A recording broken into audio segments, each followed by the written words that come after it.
בעולם האנטישמיות מתגברת ויורים על יהודים.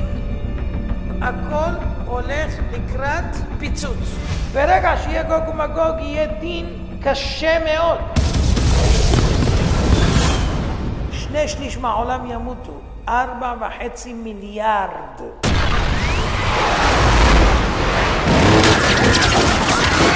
הקדוש ברוך הוא מעורר אותנו. איפה הילדים שלי? איפה?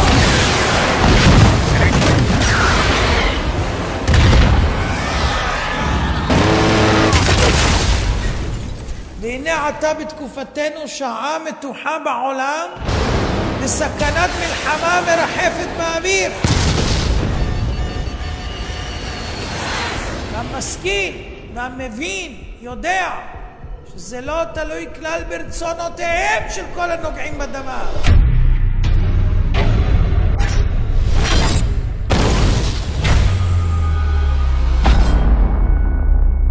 השם ממתין לנו הרבה שנים. אני כבר 38 שנה מטריע. ומההתחלה אמרתי שלא יהיה שלום. ושלמכון דעים מחבלה לא יתקיים. הרי מחד שנאה תטע עליכון כנחל מגבר. אמרתי את הדברים מראש כשכולם חשבו שיהיה פה ורוד ויהיה פה מזרח תיכון חדש, ופרס הבטיח רכבות מסוריה דרך זה לפה לשם. ומה זה? יהיה פה עולם יפה.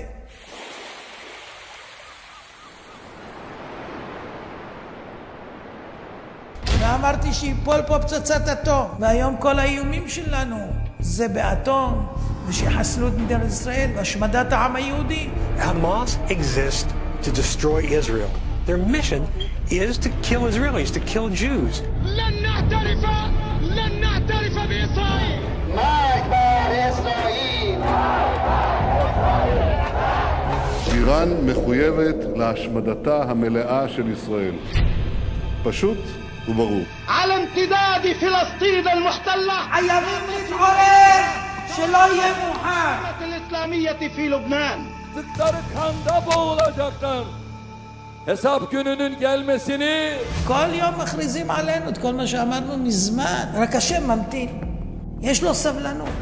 אבל כשמגיע הרגע, מרגע זה ואילך זהו, נגמר הסיפור.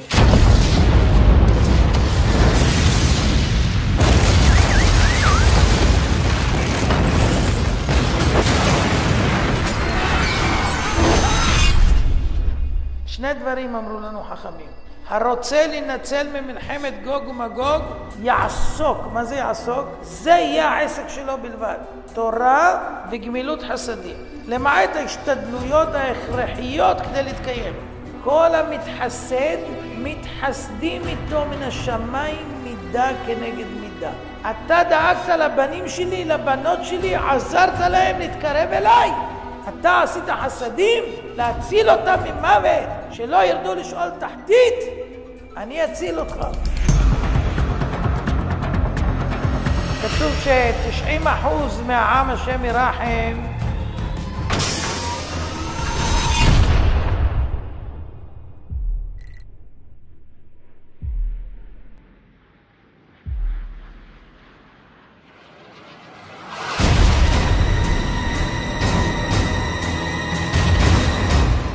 זה הזמן עכשיו, אין יותר הרבה זמן, זה יכול להתגלגל במהירות. אתם רואים פתאום, אף אחד לא יודע באיזה עיר, באיזה מקום, מישהו שולף משהו, וזה נגמר לפעמים לא טוב. אנחנו בעיצומו של גל טרור של סכינים. האמצעים שפירטתי לא פועלים מיד כפתרון קסם, אבל בהתמדה אנחנו תוכיח שהטרור לא משתלם, ואנחנו ננצח אותו. אתם רואים, מדינה שלמה אין לה עצות להתמודד מול סכינים, מה שהתרענו כבר לפני עשרות שנים. אפילו אלה שעוצרים, משטרה, ממשלה, הכל, אפס, לא יכולים לעשות שום דבר. אללהו אכבר, הם מזכירים שם השם על כל פיצוץ, על כל פיגוע, על כל דבר, על כל דבר. ואנחנו במקום שנאמין באלוקים חיים, אלוקי ישראל, ואנחנו הולכים רחרוכים, בגלל שהממשלה חילונית וכופרת, וכל העצות שלהם, וכל התחבולות שלהם, זה הכל חילוני. שום דבר לא עם השם יתברך, ממילא סובלים כאן. אנו פועלים נגד גל הטרור הזה בנחישות ובאחריות, ונתגבר עליו. זה לא דבר פשוט, זה דבר שמעת לעת מתלקח, וכשזה מתלקח אנחנו יודעים לפעול. אנחנו לא יכולים לעצור כל התלקחות. תסמכו עלינו, אנחנו נחזיר את הביטחון ואת השקט. תודה. הקדוש ברוך הוא כועס עלינו מאוד, זה ברור. כי אם אתה סומך על צה"ל, אז אתה לא סומך על השם, לא צריך, יש צה"ל. אם אתה סומך על המשטרה, לא צריך את הקדוש ברוך הוא. השוטרים שלנו, הקדוש ברוך הוא מראה לנו, אין לך על מי לסמוך. רק הוא יכול לפתור את הבעיה. אבל זה אם נשתנה, אם נעשה תשובה, אם נתקרב אליו, אם נגיד שהבנו את הרמז. אם לא, אז נצטרך עוד שיעור נוסף. אנחנו מתאחדים כולנו בלב אחד להביא את תורת ישראל ועם ישראל, כולם ביחד.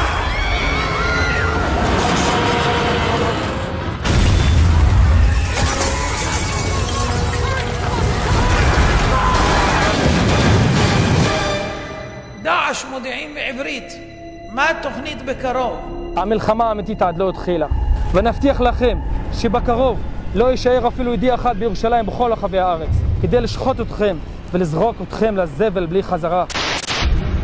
מסר שלי וכל היהודים והחזירים, אנחנו באים לכם מכל העולם לשחוט אתכם מלחמה גדולה, וזה קרוב בעזרת השם.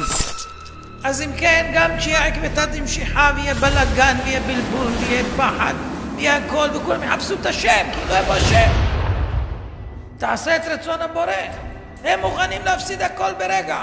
אתה לא מוכן לשבת ולהתענג בתורה? לא שווה לך? מה, להסתובב בחוצות סתם לעשות שופינג? אתה צריך לחכות לילד בן 15? אתה צריך לחכות, למה אתה צריך לחכות? התורה לא מספיק פסוקים מפורשים. כל הנבואות שאמרו הנביאים לא מספיק, שאתה רואה בעיניים שהכל מתרחש. ילד בן 15 אומר, תראה מה שהוא אמר, עכשיו הוא אומר הילד בן 15. הקדוש ברוך הוא אומר בתורה הכל, וצריך ילד בן 15 שיחתום לו על התורה ויגיד כן.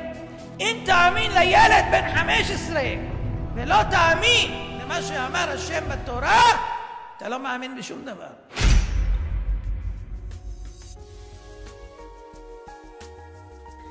אם כל בן אדם שחזר בתשובה יקבל על עצמו פרויקט להחזיר יהודי אחד בתשובה במשך שנה, איך מחזירים? נותנים לו דיסק, לוקחים אותו להרצאה, מראים לו ביוטיוב, שולחים לו ב-SMS, עושים משהו כל הזמן על בן אדם אחד. בן אדם אחד עובדים עליו עד שיחזור בתשובה. 1,000,000 בעלי תשובה, כל אחד עשה אחד, תוך שנה אנחנו עוד 1,000,000. עוד 1,000,000 בעלי תשובה, הקדוש ברוך הוא גואל אותם. אבל צריך שכל אחד ייקח על עצמו פרויקט, יחליט שהוא מתלבש על מישהו, קרוב, משפחה, שכן, חבר, עובד איתו בעבודה, לא משנה מי. בעצם זה שאתה משתדל, אפילו אם לא הצלחת קודם כל לשמיים, נחשב לך שהצלחת. ואם בפועל עוד הצלחת, אז כל הדורות היוצאים ממנו, זה שכר שלך לנצח נצחים. אז הנה יש לכם דרך איך אפשר לבטל את הבעיה הנקראת שנה קריטית.